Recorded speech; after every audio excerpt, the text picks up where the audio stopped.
homicidio en pleno centro de la ciudad de La Plata. 4 mujeres fueron halladas muertas a puñaladas en el interior de su casa.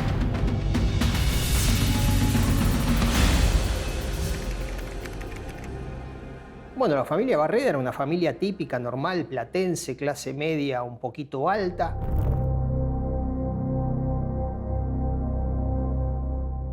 Ricardo Barreda era un odontólogo que formaba parte de la burguesía de La Plata. Una persona muy metódica, 1,70 m, flaco, pausado para hablar, muy respetuoso.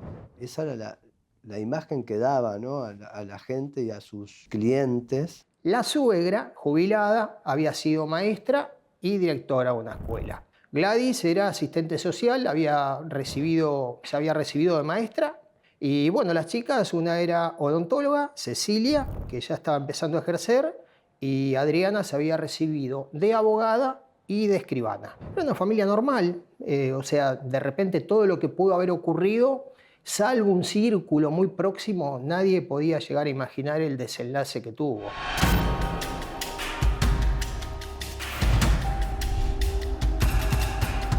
Cuatro mujeres fueron halladas muertas a puñaladas y fueron encontradas esta medianoche por el jefe de la familia.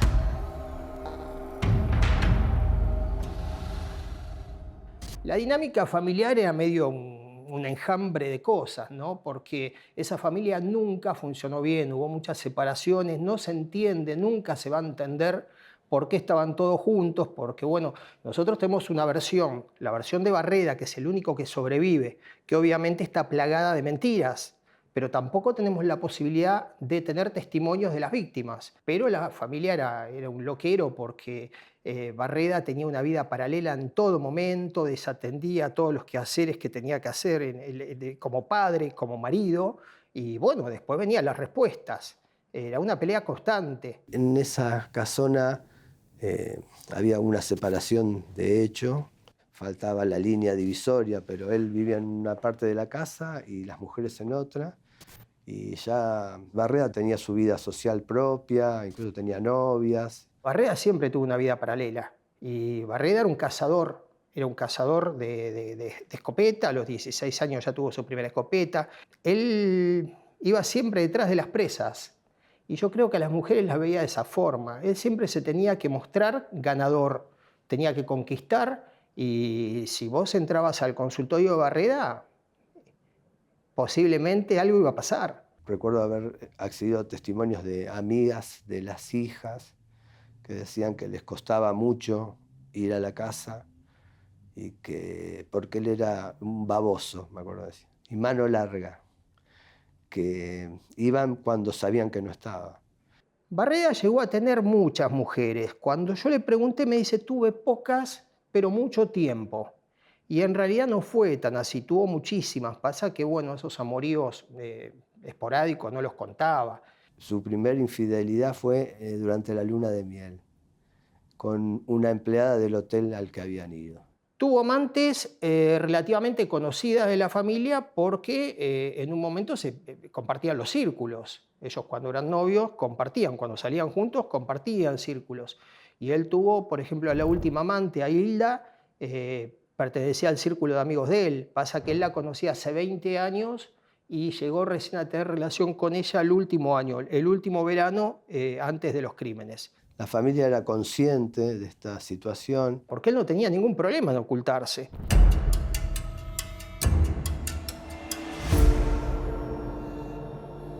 El 15 de noviembre del año 1992 se dio el escenario perfecto que Barreda estaba esperando hacía tiempo. Él sabía que esto tenía que ser un día donde se juntaran las 4. Barreda se levantó temprano. Fue a lo de Pirucha, cargó nafta, volvió, se puso a discutir con Gladys, con Beba y con Adriana. Según él, pregunta por Cecilia, pero ella sabe que estaba Cecilia. Y después empezó a hacer algunas tareas de la casa, así en general. Supuestamente ese día Barreda había ido a podar la parra. A partir de ese episodio, las mujeres le contestan como que lo cargan y le dicen Conchita va a podar la parra, y ahí es donde él toma la escopeta. Marca Víctor Sarrasqueta, la escopeta que guardaba en el bajo escalera. Que paradójicamente se le había regalado la suegra. Bueno, empieza con esa cacería dentro de la casa. Tenía a Adriana y a Elena en la planta baja, dispara primero contra Elena, después dispara contra Adriana. Después va para el lado de la escalera, bajaba la suegra y bueno, le tira a la suegra, queda tendida en la escalera, baja la hija gritándole ¿qué hiciste? ¿Qué hiciste? Y le dispara y vuelve a cargar y las remata. Todas murieron en el acto debido a las heridas gravísimas que Barreda les produjo al disparar la escopeta, un escopetazo a cada una. Eso le ha llevado entre 2 y 3 minutos en los que se convirtió en una especie de máquina de matar. Fue una cacería, fue una cacería.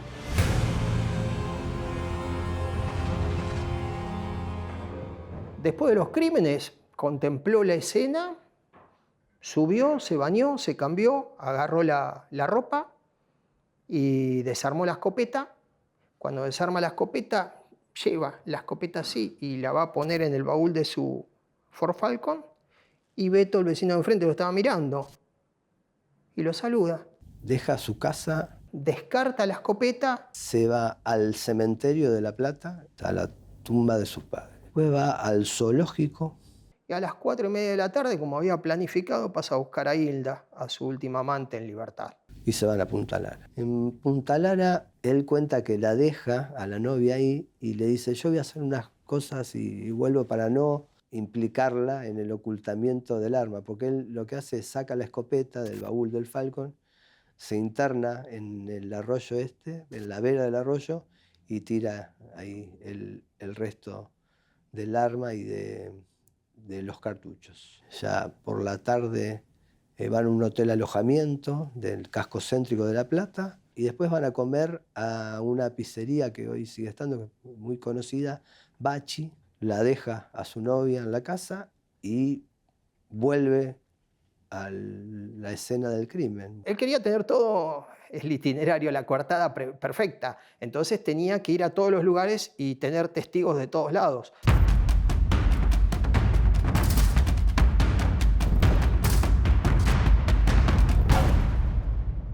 Volvió a su casa, encontró los cuerpos tal cual los había dejado y llamó a la policía diciendo que había sido víctima de un robo y que cuando llegó a la casa estaban las 4 mujeres muertas.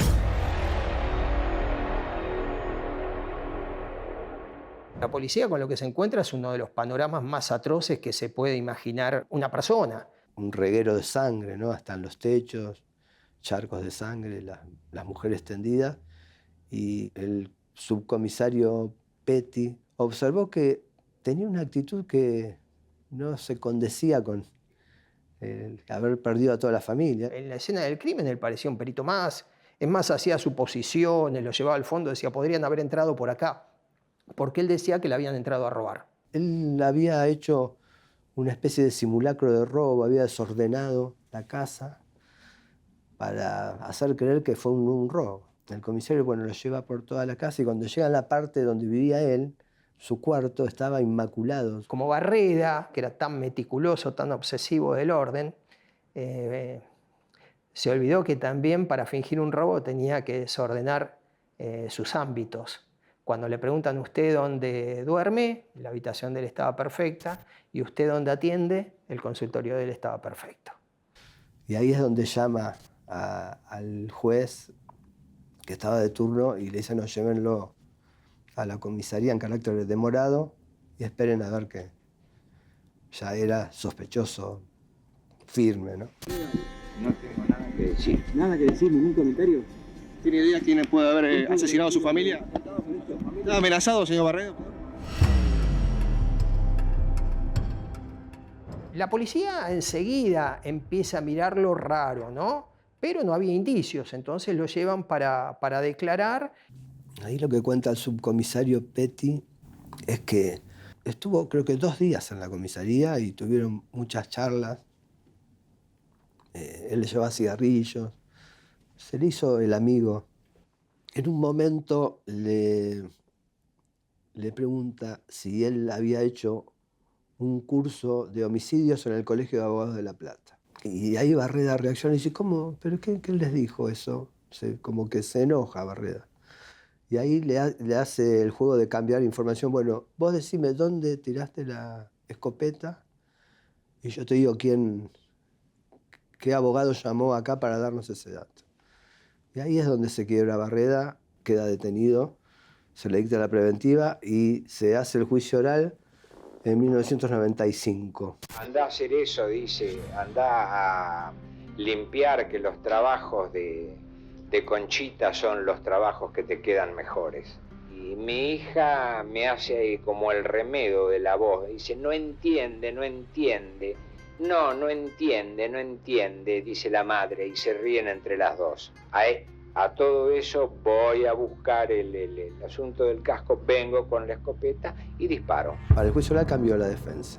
Con esta nueva defensa ya empieza a meter la tesis de la inimputabilidad, por una insanía mental. Entonces él ya antes del juicio le hice la primera nota a Barreda que dio un medio y él ahí es la primera vez que dice en circunstancias similares lo volvería a hacer. Porque ahí lo que estaban intentando de demostrar que él tenía una especie de delirio reivindicatorio, de tilde narcisista, donde él decía que ellas eran el mal y él el bien, que eran ellas o yo, que si él no lo hacía, ellas lo iban a matar a él. Y eso es lo que ensaya después en el juicio oral. En el juicio oral cuenta con lujo de detalles cómo mató a todas las mujeres, a toda su familia. Ahí aparece mi suegra que baja de la parte superior y le tiro. Aparece mi hija Cecilia que salta por arriba de la abuela caída. ¿Qué hiciste, hijo de puta?, me dice. ¿Y entonces qué hace, señor Barreda? Y ahí le disparo. No sé, sentí como un sentimiento de liberación. ¿Debió recorrer la casa para encontrar los cadáveres? ¿O estaban todas amontonadas, todas en el mismo lugar? Estaban todos en el mismo lugar. ¿Estás seguro de lo que dice, Barreda? Doctora, la verdad su insistencia me resulta irritante. El único que sabe lo que pasó ahí es Barreda y la víctima. Es más, Barreda quiso justificar su accionar diciendo que le habían dicho que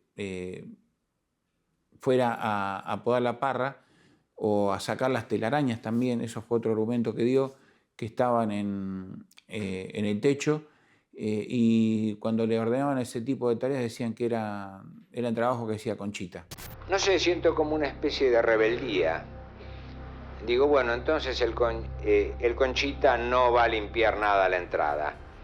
El Conchita va a atar la parra. Conchita es un término que Barreda empleó en el juicio en su defensa para decir que en realidad a él lo maltrataban y tratando de justificar su decisión de matar a sus hijas, a su esposa y a su suegra. Fue algo que él lo manifestó en el juicio. Decía que había ciertas tareas que eran para que las haga Conchita. Y de esa forma él quiso, de alguna manera, fundar su decisión de matar. No se pudo comprobar los malos tratos. La mujer de él era muy bien hablada, no decía palabrotas. Yo hice notas con familiares de las víctimas y todas coincidían en que era improbable, que las mujeres eran muy educadas, que no estaba en su vocabulario ese tipo de ofensas o de cargadas, ¿no? de malas palabras. Algunos dicen que eso fue un invento de Barreda para tratar de justificar por qué las había matado y evidenciar un supuesto maltrato de parte de ellas hacia él para tratar de tenerlo como un atenuante. Pero yo dudo, y también aquellos que estuvieron frente a frente con Barreda, dudan que efectivamente esa palabra, ese término, hubiera existido, sino que pudo haber sido hasta un invento de Barreda. No fue eso el motivo. Y tampoco era humillado. No era la persona que se hubiese dejado humillar.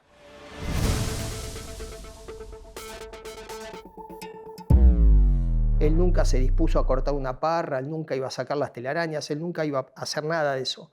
Fue una discusión detonada por problemas que se venían referentes a que, bueno, las chicas se estaban mudando ya y había que resolver algo con la casa de 48. El plan para matar a sus hijas, a su esposa y a su suegra, pergeñado por Barreda, tenía como único fin una cuestión económica, que era quedarse con Petit Hotel de La Plata donde él vivía y no repartirlo ni dejar herederos, que se quedaba únicamente para él. Había que resolver qué se iba a hacer con la casa. ¿Por qué? Porque Cecilia se estaba mudando a Morón, ya tenía el consultorio instalado. Adriana se casaba el 4 de febrero del año siguiente y se iba a vivir a la casa de la abuela. Y en esa casa grande quedaban 3 nada más, 3 personajes muy complicados. Barreda, la esposa y la suegra. Era imposible pensar en una convivencia. Entonces, ¿qué pasa? Él quería que se vayan. Las quería mandar a Mar del Plata, donde tenía otra casa. Y ellas no querían abandonar. Y él tampoco. Se condena a Ricardo Alberto Barreda a la pena de reclusión perpetua, accesorias legales y costa, como autor responsable de los delitos de homicidio calificado por el vínculo, 3 hechos, y homicidio simple, todos ellos en concurso real, en perjuicio de Elena Arreche, Gladys Margarita McDonald, Cecilia Barreda y Adriana Barreda. Bien, en este momento pues, el desbande que hay acaba de ser declarado culpable por homicidio simple y homicidio agravado. Barreda es condenado a reclusión perpetua. Cuando finalmente lo condenan a perpetua, fue un fallo dividido, los jueces Soria y Hortel lo declaran imputable y la jueza Rosentock entiende que no, que es inimputable, que tuvo un trastorno mental que le impidió comprender la criminalidad del acto.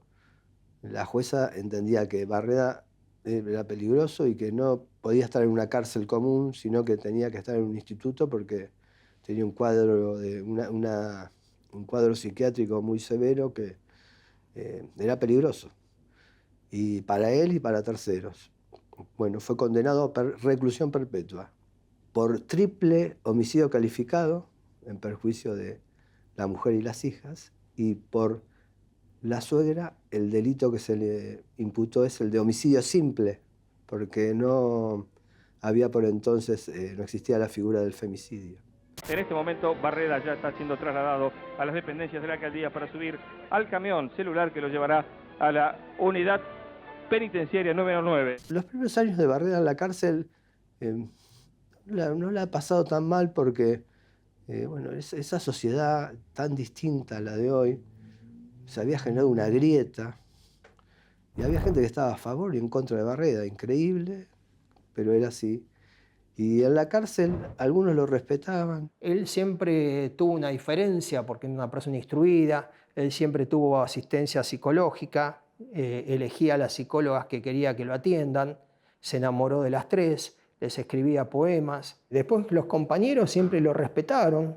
Prestaba ahí en la cárcel servicios por sus conocimientos de odontología y eso es muy valioso en una cárcel. La pasó mal nada más que al principio, ese famoso relato de uno que se quiso hacer el vivo y supuestamente le tuvo que clavar la bombilla en el pecho, que fue el primer día. Entonces ahí las autoridades del penal dicen cómo lo mandaron a Barreda a una celda común. Y a partir de ahí lo empezaron a cuidar. Barreda es una persona que muy inteligente y que supo adaptarse a la vida en prisión. Tan inteligente fue como para adaptarse para la vida en prisión como después pudo encontrar el resquicio para poner una solicitud y de esa forma lograr que alguien se hiciera cargo de él. Y fíjate que hasta tiene la posibilidad de conseguir una supuesta novia, que fue Berta Pochi André. Ahí no había mucho para elegir, apareció de la nada Pochi, a él le venía como anillo al dedo porque para pedir los beneficios necesitaba un domicilio. Y bueno, Pochi le daba todo eso.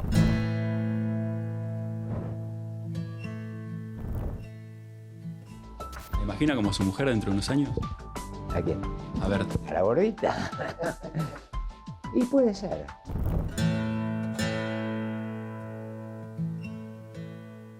La relación de Barreda y Pochi y Berta André comenzó en la cárcel. Él estaba en la unidad 9, Pochi iba a visitar a una especie de sobrino que tenía y bueno, lo ve a Barreda y se interesa por Barreda, pregunta, habla con los guardias y al principio se mandaron alguna que otra carta y después, bueno, llegaron a conocerse personalmente y se generó esa relación, ¿no? Entre comillas, porque no había para elegir. Estaba ella, venía, le traía de todo, no le hacía falta nada. Ella era una señora muy, muy buena, muy brindada. Ella hizo mucho por Barreda.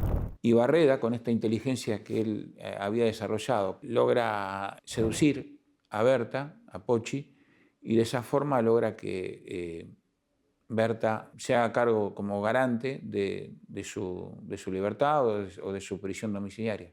Y ahí consigue la primera libertad a través de un arresto domiciliario. Lo dejan salir para ir a vivir al domicilio de la novia en el barrio Belgrano de Capital Federal. Nadie pudo entender cómo Pochi aparece ahí, nunca se le había conocido un novio y aparece con Barreda. Sabían algunos ya del romance por los medios, pero no se imaginaban que podía llegar a tanto. ¿Cómo nos tratan los vecinos de Belgrano? Bien. Bien, con los que tengo contacto así, con todos bien. Sinceramente he encontrado una acogida muy buena, ¿no? Berta André o Pochi, más allá de que no exteriorizaba al principio un malestar, después con el tiempo se supo que realmente la pasó muy mal. La relación era muy compleja porque él era una persona complicada y no aceptaba que le digan lo que había que hacer. Ella era una persona que todo el tiempo, Ricardo, tenés que hacer esto. Y él siempre me decía, con las mujeres se pudre todo cuando se quiere meter en las cuestiones de los hombres. Y bueno, no le gustaba que le dijeran, que le sugirieran, nada, pero le servía. Ahora, ¿qué pasa? Después se tuvo que ir a vivir con ella y ahí era complicada. Fue víctima de los maltratos de Barreda. Una relación también particular, porque, bueno, por las circunstancias, ¿no? Pero que termina después mal, porque Barreda, después le revocan el arresto porque detectan que maltrataba a Berta, a André. Hay una denuncia que le hace Pochi a André porque había sufrido maltrato. Y ahí empieza a jugar un personaje que es el hermano de Berta. Se empieza a meter, a tratar de mediar en todo esto y es el que hace, en cierta forma, que Barreda vuelva a la cárcel. ¿Cómo es la convivencia, Ricardo? Bien. ¿Tiene miedo de volver a la cárcel? ¿Quién me preguntó eso? No, yo le pregunto. ¿No me parece que es una pregunta estúpida? ¿Qué va a hacer si la justicia lo devuelve a la cárcel? No, por favor. ¿Violó la prisión domiciliaria, Barreda? ¿Qué le dijo al juez? ¿Qué le dijo a la justicia en La Plata? ¿Tiene algo para decir? A vos no. Hablamos ahora de Barreda. Volvió a la cárcel. La justicia lo consideró un peligro para Berta, la mujer con quien vivía. Vuelta de Barreda a prisión, ¿no? Y estuvo un tiempo más en la cárcel hasta que finalmente a Barreda lo alcanza el beneficio del 2x1. Y le hacen un cómputo de pena y se la dieron por cumplida y recuperó la libertad. Ricardo Barreda cumplió su condena y ya es un hombre libre. El odontólogo de 80 años que había sido condenado a prisión perpetua por haber asesinado a su esposa, a su suegra y a sus 2 hijas, ya puede moverse en libertad. La justicia le otorgó la libertad condicional al odontólogo Ricardo Barreda. Ayer salió a cenar y habló con los medios. La justicia, cuando llega tarde, no es justicia. ¿Está arrepentido Ricardo Barreda después de lo que pasó? Por supuesto, hombre. Cuando él sale en libertad, hay un fan de él que le alquila un departamento. Pero este hombre supuestamente había hecho eso con un grupo de amigos. Después lo dejaron solo. Lo dejaron solo, se tuvo que hacer cargo de todos los gastos, de todo, y en un momento esto se termina. Y ahí Barreda hizo amigos en el barrio hasta que termina internado. Tiene unos golpes, le entraron a robar una vez también. Era normal ya que se caiga, que permanezca durante horas en el piso. Y fue al hospital Magdalena B. de Martínez. Estuvo 457 días internado en el hospital de Pacheco. Terminó prácticamente viviendo ahí. Después de casi un año creo que lo echaron, cambiaron los directivos y lo echaron. Cuando lo sacan de ahí, él no tenía dónde ir. Y bueno, el PAMI le consigue un hotel en San Martín, un lugar que a él no le gustaba, pero no le quedaba otra. Pero ahí en San Martín andaba bien porque había hecho un grupo de amigos, tenía 2 lugares para comer. Después de ahí, él un día yendo a La Plata, tiene un accidente y a partir de ahí empezaron los problemas. Pero prácticamente se la pasó enfermo, con demencia, senil, ido. Prácticamente era una persona que estaba presente con el cuerpo, pero su mente estaba en otro lado, estaba completamente perdido en tiempo y espacio. Pero le agarra un cuadro de neumonía y termina internado en el Hospital Castex. Y bueno, después del Castex, donde estuvo casi un año, llega lo que fue la pandemia. Ya estaba con alta, pero no tenía dónde ir, estaban gestionando un geriátrico, nadie lo quería. Y el 10 de marzo del año 2020 lo llevamos a un geriátrico donde termina falleciendo.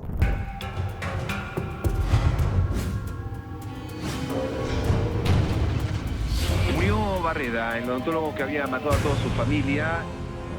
Ricardo Barreda es uno de los asesinos en masas más importantes de la historia criminal argentina. Fue el femicida más atroz que tuvo la República Argentina, por la forma en que cometió los crímenes, por la cantidad de muertes que ocasionó y toda la familia, ¿no? Asesinó a toda su familia. Y creo que es el asesino más cruel que pudimos tener dentro de un ambiente familiar, el mayor femicida.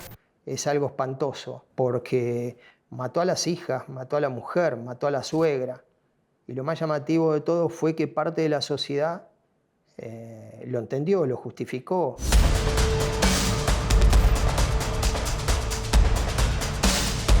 Una persona, después de matar a otro, nunca vuelve a ser la misma.